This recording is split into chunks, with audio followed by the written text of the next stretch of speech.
안녕하세요. 성경 66권에 담긴 하나님의 사랑을 전하는 채널 하늘 우체통의 매일 성경 팟캐스트입니다.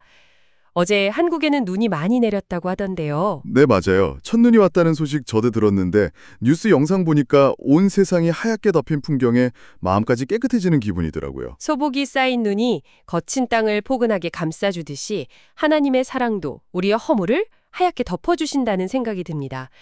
오늘은 스가랴 6장 말씀이죠. 네, 맞습니다.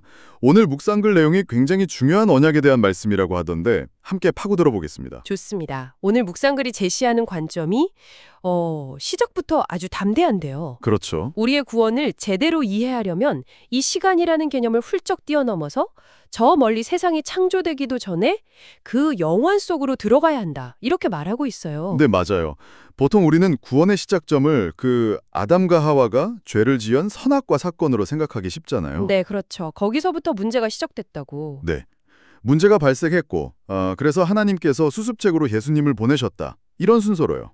하지만 오늘 묵상글은 그 순서가 완전히 틀렸다고 지적합니다.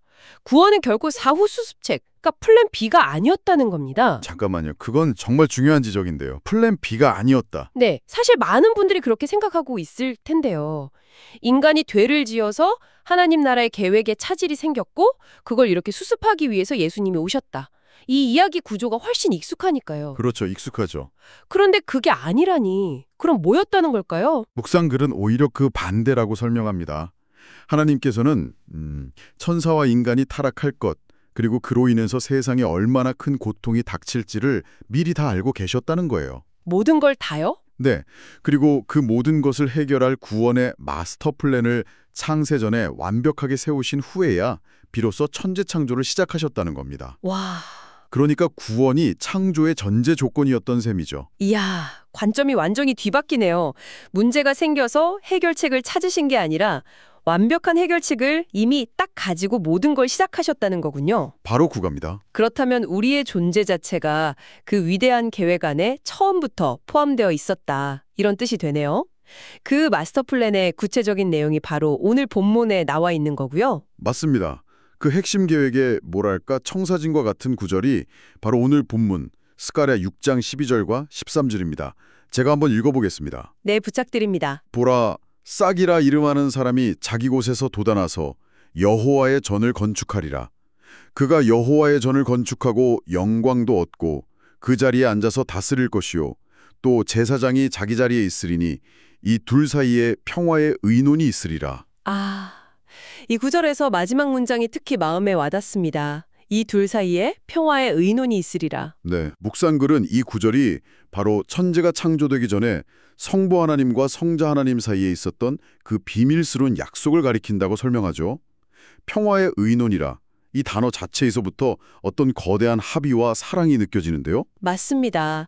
여기서 의논이라는 단어가 참 중요하거든요. 의논이요? 네. 일방적인 명령이 아니라 성부와 성자 사이에 완전한 인격적인 교감과 동의가 있었다는 그런 뉘앙스를 주니까요. 묵상글은 이 평화의 의논의 내용을 크게 두 가지 임무로 요약합니다. 두 가지 임무요? 네. 여기서 예언된 싹, 즉 예수님께서 수행하실 두 가지 역할에 대한 약속이죠. 그 두 가지 임무가 구체적으로 무엇이었나요? 첫째는 제사장으로서의 임무입니다. 성자께서 인간의 몸을 입고 이 땅에 오셔서 십자가에서 자신의 몸을 제물로 바침으로써 인류의 모든 죄를 단 한 번에 그리고 영원히 해결하는 역할이죠. 단번에. 네. 구약시대 제사장들이 계속해서 동물의 피로 제사를 드려야 했던 것과는 근본적으로 다른 완전한 제사입니다. 죄의 문제를 해결하는 제사장의 역할이군요. 사실 하나님과 우리 사이를 가로막는 가장 큰 장벽이 바로 죄이니까요. 그렇죠. 그 문제를 해결하지 않고서는 어떤 관계 회복도 불가능했을 테니 이 제사장의 임무가 첫 번째로 오는 게 정말 이해가 됩니다. 정확합니다. 그리고 두 번째 임무는 바로 왕으로서의 역할입니다. 왕이요? 네. 십자가에서 죽으신 후에 부활하심으로써 죄와 죽음의 권세를 완전히 깨뜨리시고 만왕의 왕으로 등극하시는 겁니다. 왕은 통치하고 다스리는 존재잖아요. 이 왕의 권세로 죄 때문에 끊어졌던 하나님과 인간 사이의 관계를 완전히 회복시키고 또 당신의 백성을 영원히 다스리며 보호하는 역할입니다. 그렇군요. 제사장으로서 죄의 장벽을 허무시고 왕으로서 새로운 관계와 나라를 세우신다. 이 두 가지 임무를 통해 인류를 구원하시겠다는 성부와 성자의 완전한 합의. 이게 바로 평화의 의논의 핵심이었군요. 네. 그리고 묵상글은 여기서 한 걸음 더 나아가거든요. 성경에 등장하는 모든 언약의 뿌리가 바로 이 창세전의 평화의 의논이라고 강조합니다. 모든 언약의 뿌리요? 네. 우리가 잘 아는 아담 언약, 무지개로 약속하신 노아 언약, 또 아브라함, 모세, 다윗에게 하셨던 그 모든 약속들이요. 와, 사실은 이 영원한 언약이라는 거대한 나무의 뿌리에서 뻗어나온 가지들이라는 겁니다. 정말 스케일이 어마어마하네요. 우리의 구원 이야기가 인류 역사의 어떤 한 시점에서 시작된 게 아니라 시간이라는 개념 자체가 없었던 그 영원 전부터 시작되었다는 사실이 새삼 경이롭게 다가옵니다. 그렇죠. 그런데요, 이 약속이 창세 전에 맺어졌다는 사실이 오늘을 살아가는 우리에게 왜 그렇게까지 중요한 의미가 있는 걸까요? 그냥 아담 이후에 맺어졌다고 해도 결과는 같은 것 아닌가? 이런 생각이 들 수도 있거든요. 아주 좋은 질문입니다. 그리고 그 답에 오늘 묵상글의 가장 핵심적인 통찰이 담겨 있습니다. 아, 정말요? 네, 바로 조건의 유무 때문입니다. 한번 상상해 보세요. 만약 이 구원의 약속이 우리가 죄를 지은 후에 그 문제를 해결하기 위한 후속 조치로 마련되었다면 어땠을까요? 아무래도 원인 제공을 우리가 한 셈이니까 해결 과정에서도 우리에게 어떤 역할이나 책임이 주어졌을 것 같아요. 예를 들면요. 너희가 다시는 이런 죄를 짓지 않겠다고 약속하면 이라던가 아니면 너희가 이러이러한 율법을 잘 지키면 구원해주겠다 같은 어떤 조건이 붙지 않았을까요? 바로 그겁니다. 우리의 행위가 구원의 조건이 되었을 가능성이 매우 높습니다. 하지만 묵상클이 강조하듯이 이 언약은 우리가 존재하기도 전에 우리가 선을 행할 수도 악을 행할 수도 없었을 때, 아니 우리가 어떤 가능성조차 없었을 때 일방적으로 주어진 약속입니다. 그렇군요. 그렇기 때문에 거기에는 우리의 행위와 관련된 그 어떤 조건도 끼어들 틈이 없는 겁니다. 그래서 하나님의 사랑을 무조건적인 아가페 사랑이라고 부르는 이유가 바로 여기에 있었군요. 네, 바로 그거죠. 우리가 무엇을 해서 얻어내는 사랑이 아니라 우리가 어떤 자격 조건을 갖추어서 받는 구원이 아니라 그저 존재하기도 전부터 이미 우리에게 주어지기로 작정된 사랑과 구원이라는 진리, 이 지점에서 정말 큰 감동과 자유함이 밀려오는 것 같습니다. 맞습니다. 우리의 어떤 모습, 어떤 행위도 그 구원의 근거가 될 수 없습니다. 근거는 오직 창세전 성부와 성자 사이에 맺어진 그 신실하고 영원한 약속뿐입니다. 오직 그 약속뿐이군요. 네. 묵상글은 이 사실이 예수님께서 십자가를 지시기 직전에 하신 기도에서도 분명하게 드러난다고 짚어줍니다. 요한복음 17장 24절인데요. 예수님께서 이렇게 기도하십니다. 네. 아버지여, 내게 주신 자도 나 있는 곳에 나와 함께 있어. 아버지께서 창세전부터 나를 사랑하심으로 내게 주신 나의 영광을 그들로 보게 하시기를 원하옵나이다. 창세 전부터 나를 사랑하심으로. 이 구절이 오늘의 모든 이야기를 함축하는 것 같습니다. 모든 것의 시작이 바로 그 사랑이었군요. 그렇습니다. 성부 하나님께서 성자 예수님을 사랑하셨던 그 창세전의 완전하고 영원한 사랑이 이제는 평화의 의논이라는 통로를 통해 우리에게까지 흘러들어오게 되었다는 말씀으로 들립니다. 네. 우리 구원의 근거는 바로 그 창세전의 사랑입니다. 그 무엇으로도 흔들리거나 변할 수 없는 가장 확실한 반석이죠. 우리가 구원을 위해 할 일은 아무것도 없습니다. 예수님께서 제사장과 왕으로서의 임무를 십자가와 부활을 통해 완벽하게 100% 다 이루셨기 때문입니다. 이미 다 이루셨군요. 네.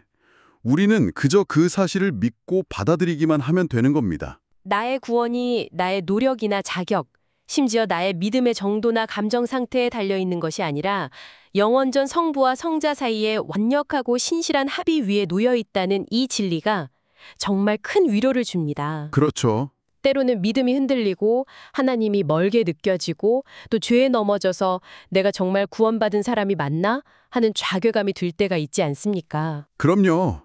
우리 모두가 그런 순간들을 겪습니다. 하지만 바로 그럴 때 오늘 이 말씀을 붙잡아야 합니다. 나의 구원은 나의 감정이나 상태에 근거한 것이 아니라는 사실을요. 묵상글의 마지막에 실린 기도문이 이 감격을 정말 잘 표현하고 있어요. 어떤 기도문이죠? 어떻게 아직 존재하지도 않는 대상을 위해 죽음까지 미리 생각하시고 계획할 수 있으셨나요? 정말 그렇죠. 상식적으로는 이게 이해가 불가능한 사랑입니다. 내가 누군가를 사랑한다고 해도 그 사람이 앞으로 나를 배신하고 상처 줄 것을 뻔히 안다면 그렇죠. 과연 그를 위해 내 목숨을 내놓을 계획을 세울 수 있을까요? 그런데 하나님은 그걸 하셨다는 거잖아요. 묵상글의 기도는 이렇게 이어집니다. 어떻게 장차 예수님을 욕하고 십자가에 못 박을 몹쓸 죄인을 위해 대신 죽으실 각오까지 할 수 있으셨나요? 아, 여기서 말하는 몹쓸 죄인이 바로 우리 자신이거든요. 심지어 우리가 구원받은 이후에도 얼마나 자주 하나님 마음을 아프게 하고 넘어지고 실패할지를 다 아시면서도 그 모든 걸 아시면서도 네, 그럼에도 불구하고 끝까지 우리를 품기로 작정하신 사랑입니다. 그 측량할 수 없는 사랑을 조금이라도 깨닫게 될 때 비로소 우리의 영혼이 진정한 쉼을 얻고 평안을 누릴 수 있겠군요. 내가 뭔가를 더 해야 한다는 그 압박감에서 벗어나서요. 그렇습니다. 이 사실을 머리로 아는 것을 넘어서 마음 깊이 받아들일 때 우리는 묵상글의 표현처럼 깊은 평안과 흔들리지 않는 자유함을 누릴 수 있습니다. 깊은 평안과 흔들리지 않는 자유함. 왜냐하면 우리의 구원은 계속해서 요동치는 우리의 연약한 의지나 감정의 파도 위에 떠 있는 조각배가 아니거든요. 결코 변하지 않는 하나님의 신실하신 약속이라는 거대한 대륙 위에 굳건하게 세워져 있기 때문입니다. 외부 상황이 나를 아무리 흔들고 내 마음이 아무리 요동쳐도 구원의 약속 자체는 결코 흔들리지 않습니다. 오늘 하루 그리고 앞으로의 모든 날들 속에서 이 놀라운 자유와 평강을 온전히 누리며 조건 없이 부어주시는 그 아가페 사랑에 깊이 감사하는 시간이 되면 좋겠습니다. 네. 내 노력으로 구원을 유지해야 한다는 그 무거운 짐을 내려놓고 이미 모든 것을 이루신 주님 안에서 참된 안식을 누리는 저와 여러분이 되기를 소망합니다. 네. 마지막으로 청취자분들께 생각해볼 질문 하나를 드리고 싶습니다. 네, 어떤 질문인가요? 이 창세전 언약은 성부와 성자 사이에서 이루어졌습니다. 우리는 그 결과로 주어진 구원을 받은 수혜자이죠. 그렇죠, 수혜자. 그런데 성경은 우리가 예수님과 함께한 상속자라고까지 말합니다. 혹시 당신이 이 위대한 계획의 단순한 수혜자를 넘어 이 영원한 사랑의 대화 중심에 있는 가족의 일원으로 자신을 바라본다는 것은 어떤 의미일지 한번 깊이 생각해 보시면 어떨까요? 와, 수혜자에서 가족의 일원으로 그 관점의 변화가 우리의 삶을 또 어떻게 바꿀지 기대가 되네요. 정말 깊은 묵상거리를 주셨습니다. 우리의 신분은 그저 구원받은 죄인이 아니라 하나님의 자녀이니까요. 그 사랑의 대화에 참여할 자격이 주어진 존재라는 것을 기억하면 좋겠습니다. 여러분의 댓글과 구독, 좋아요는 하나님의 사랑을 온 세상에 전파하는 데 큰 도움이 됩니다. 사랑하는 주변 지인분들께 많이 알려주시기 바랍니다. 그럼 다음 시간에 더 좋은 내용으로 찾아뵙겠습니다. 감사합니다.